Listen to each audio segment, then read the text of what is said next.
Bismillahirrahmanirrahim. Assalamu alaikum students. I welcome you all again to my YouTube channel. So today we are going to discuss chapter 2, that is current electricity.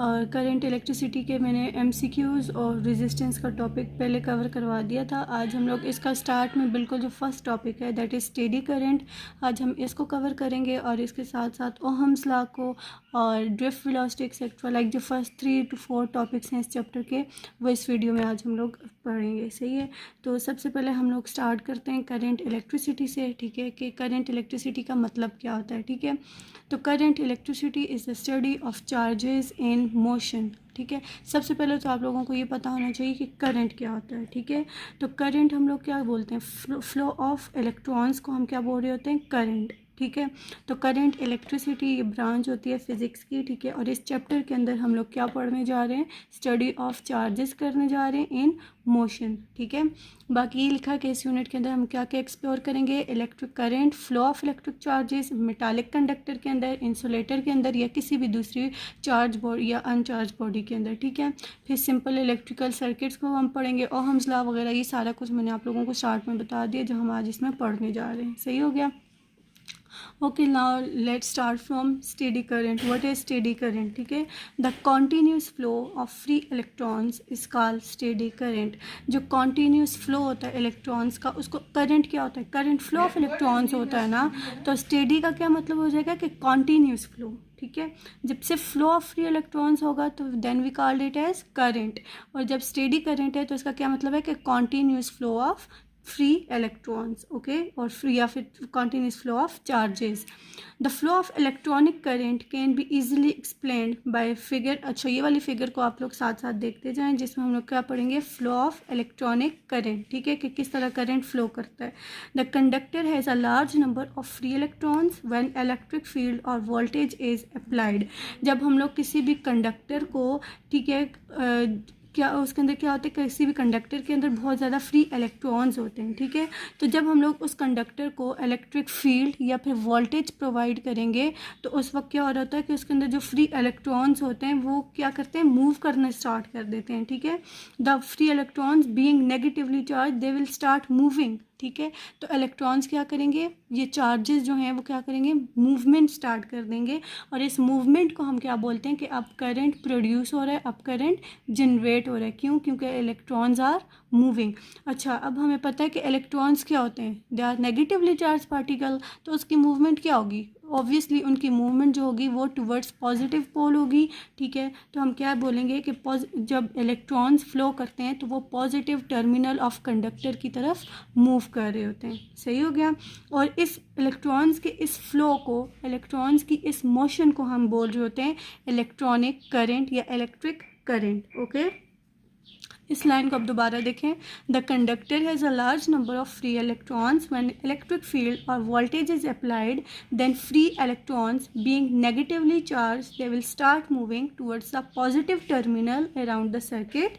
This directed flow of electrons is called electric current. ठीक है, ये आप लोगों को paragraph अच्छे से समझ आ गया। What is current, motion of electron, movement of electron is current. ठीक है, और कंडक्टर के अंदर करंट किस वक्त फ्लो कर रहा होता है, जब हम उसको इलेक्ट्रिक फील्ड या वोल्टेज या पोटेंशियल डिफरेंस प्रोवाइड कर रहे होते हैं तो उसके अंदर करंट प्रोड्यूस हो रहा होता है। ठीक है, तो ये वाली फिगर को भी आपको समझ आ गई होगी कि ये नेगेटिव टर्मिनल है। ठीक है, आप लोग देख सकते हैं नेगेटिव टर्मिनल से इलेक्ट्रॉन्स क्या कर रहे हैं, मूव कर रहे हैं। Electrons are moving from negative terminal, और फिर ये किसकी तरफ जा रहे हैं, they are coming towards positive terminal.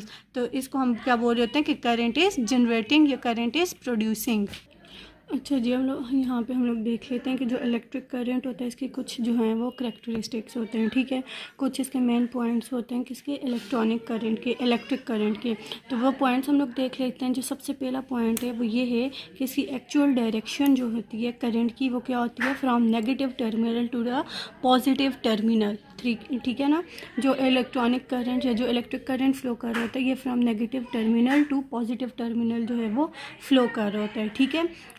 अब यहाँ क्या लिखा हुआ है, the actual direction of current is from negative terminal to the positive terminal throughout that part of the circuit external to the cell, ठीक है। अब जो भी इलेक्ट्रिक फील्ड है या वोल्टेज है ये हम लोग एक्सटर्नली प्रोवाइड कर रहे होते हैं ना, ठीक है।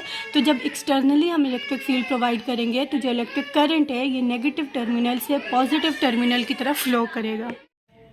अच्छा, जो आप लोगों को मैंने ये चीज़ बताई है कि जो करंट है वो जो नेगेटिव टर्मिनल है उससे पॉजिटिव टर्मिनल की तरफ मूव कर रहा होता है, तो ये वाली चीज़ जो है ये हमें इलेक्ट्रॉन थ्योरी बताती है, ठीक है। जब ये इलेक्ट्रॉन थ्योरी नहीं थी तो इससे प्रायर जो हमारे पास इससे पहले का जो कंसेप्ट है वो ये था कि इलेक्ट्रॉन जो है वो पॉजिटिव टर्मिनल से नेगेटिव टर्मिनल की तरफ जाते हैं, ठीक है। लेकिन जब हमारे पास इलेक्ट्रॉन थ्योरी आई तो उससे हमें ये पता चला कि इलेक्ट्रॉन्स जो होते हैं वो क्या कर रहे होते हैं, नेगेटिव टर्मिनल से पॉजिटिव टर्मिनल की तरफ जा रहे होते हैं, ठीक है। लेकिन यहाँ से हम पढ़ भी लेते हैं कि prior to electron theory it was assumed that current flows from positive terminal to the negative terminal of the cell through the circuit, ठीक है।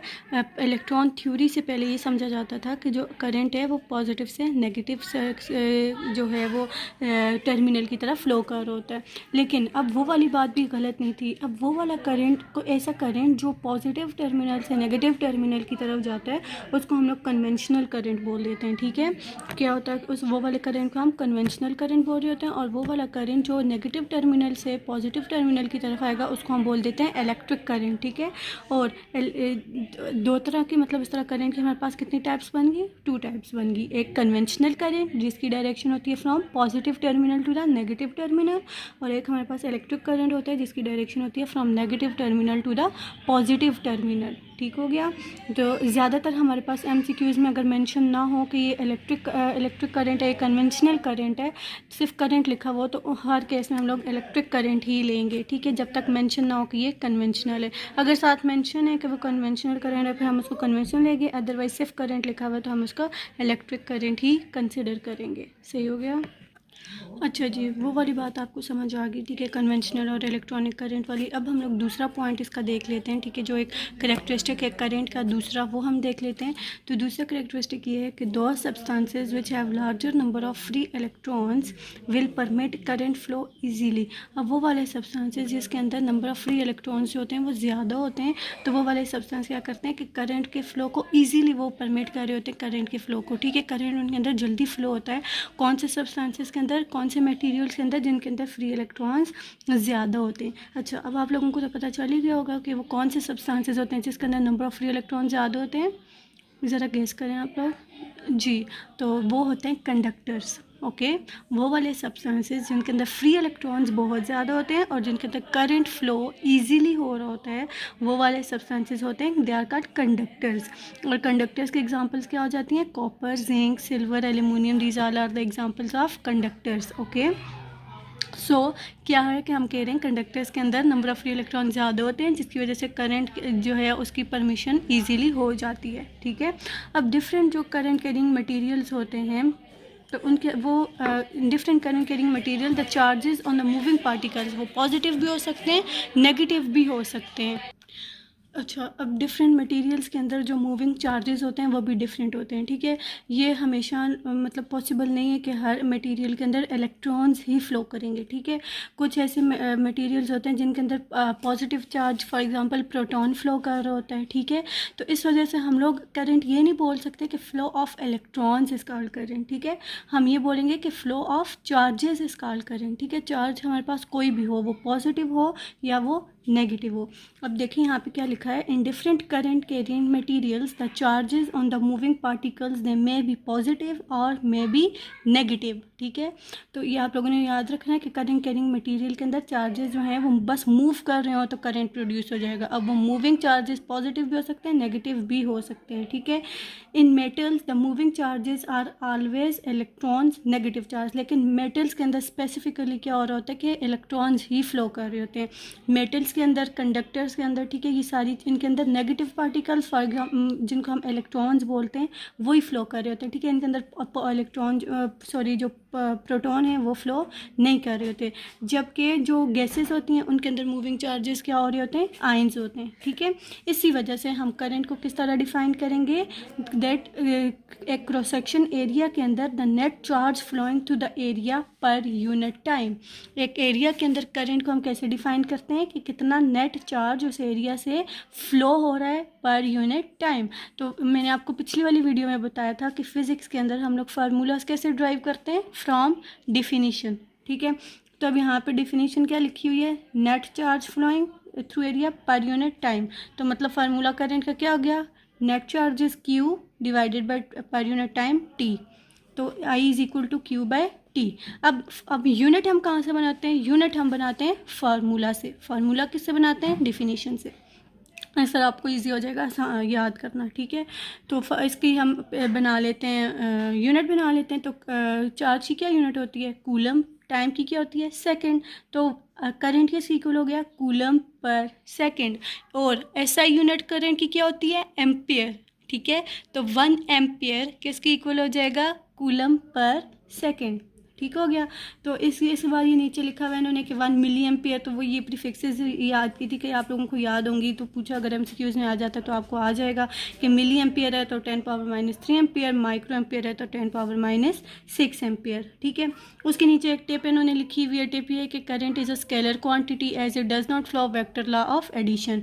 करंट जो होता है हमारे पास स्केलर क्वांटिटी होती है, ये वेक्टर क्वांटिटी नहीं होती। और स्केलर क्वांटिटी क्यों होती है, क्योंकि इसके अंदर वेक्टर लॉ ऑफ एडिशन जो है वो फुलफिल नहीं हो सकता। वेक्टर लॉ ऑफ एडिशन हम लोगों ने फर्स्ट ईयर के चैप्टर 2 में पढ़ा हुआ है।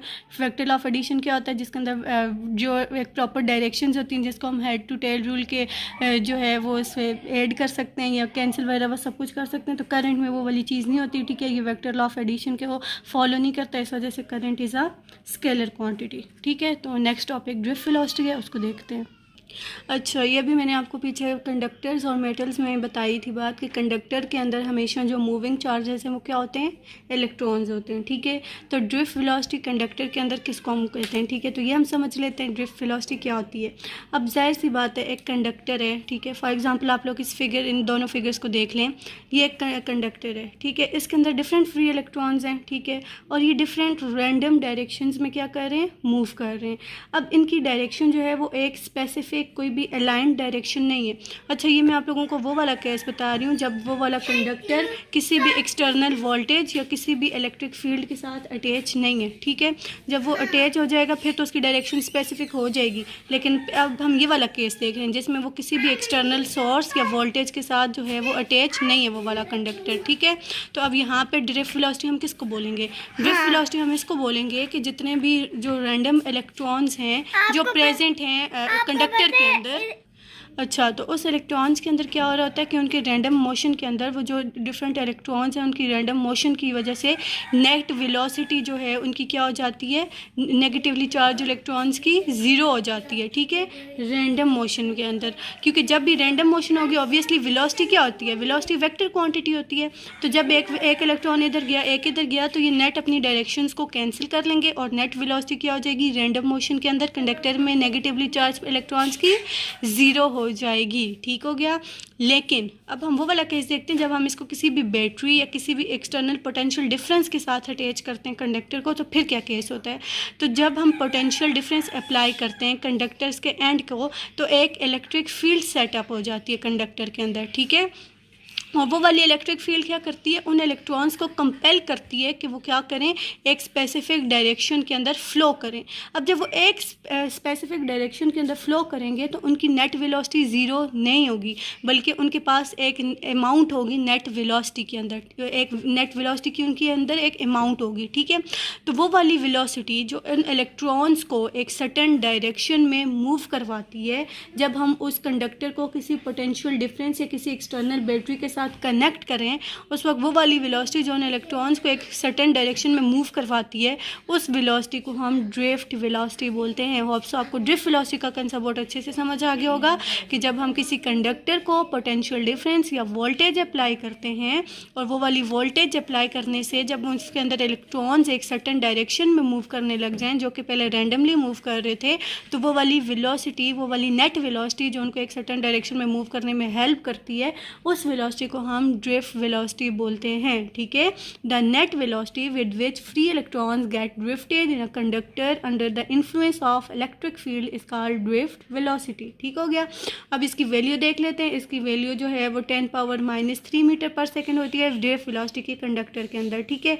लेकिन कुछ बुक्स के अंदर 10⁻⁵ भी है, तो हम बोल सकते हैं कि इसकी वैल्यू जो है वो वेरी करती है फ्रॉम 10⁻³ टू 10⁻⁵, ठीक है। ड्रिफ्ट वेलोसिटी को हम लोग एवरेज वेलोसिटी भी बोल सकते हैं, नेट वेलोसिटी भी बोल सकते हैं, जो कि एक कंडक्टर के अंदर प्रोड्यूस होती है under the action of electric field. जब हम एक कंडक्टर को इलेक्ट्रिक फील्ड प्रोवाइड करते हैं, उसके बाद जो वेलोसिटी, जो नेट वेलोसिटी, जो एवरेज वेलोसिटी होती है, उसको हम ड्रिफ्ट वेलोसिटी बोलते हैं। होप सो आप लोगों को ये क्लियर हो गया होगा। बाकी जो फार्मूलाज वाला ये फेडरल की बुक में अगर आप लोग देखना चाहते हैं तो ड्रिफ्ट वेलोसिटी का डायरेक्ट रिलेशन करंट के साथ है, इलेक्ट्रिक फील्ड के साथ है, ठीक है। तो ये फार्मूलाज केपी के बोर्ड के लिए नहीं, अगर फेडरल की बुक को आपको चाहिए तो आप कमेंट में बताएं, मैं आपको ये वाले भी समझा दूंगी, ठीक है। अदरवाइज़ ये ड्रिफ्ट वेलोसिटी को इतना समझना इज़ मोर देन इनफ। अच्छा जी स्टूडेंट्स, तो नेक्स्ट हमारा टॉपिक है ओहम्स लॉ। ये इस वीडियो का लास्ट टॉपिक है, ठीक है। इसके बाद मैं आपको नेक्स्ट वीडियो में अगले टॉपिक समझा दूंगी। ओहम्स लॉ को हम बहुत अच्छे से तरीके से पढ़ चुके हैं, पहले हम 10th क्लास में भी पढ़ा था।